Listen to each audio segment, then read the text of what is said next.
Chicken না, তবুও test একদম চিলি চিকেনের মতো। এই এঁচোড় চিলি আপনাকে অবাক করে দেবে। প্রথমে একটা এঁচোড়কে কেটে নিয়েছি। এবার একটা পাত্রে 1 বাটি কর্নফ্লাওয়ার, 1 চামচ নুন, 3-4টে ডিম, 1 চামচ লঙ্কা গুঁড়ো, 1 চামচ ধনে জিরে গুঁড়ো দিয়ে ভালো করে ফেটিয়ে একটা ব্যাটার বানিয়ে নিয়েছি।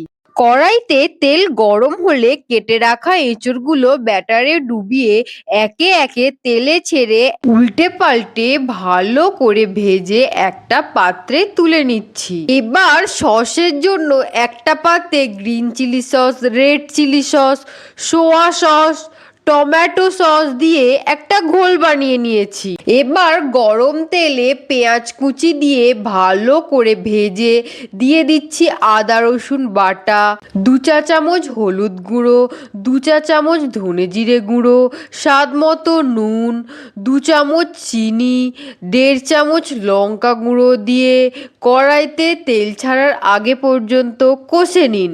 কড়াইতে তেল ছেড়ে দিলে পরিমাণ মতো জল দিয়ে সামান্য নেড়ে 2 মিনিট ঢাকা দিয়ে রাখুন। 2 মিনিট পর এঁচোড়গুলো দিয়ে সামান্য নাড়াচাড়া করে কিছুক্ষণ রান্না করে নিন।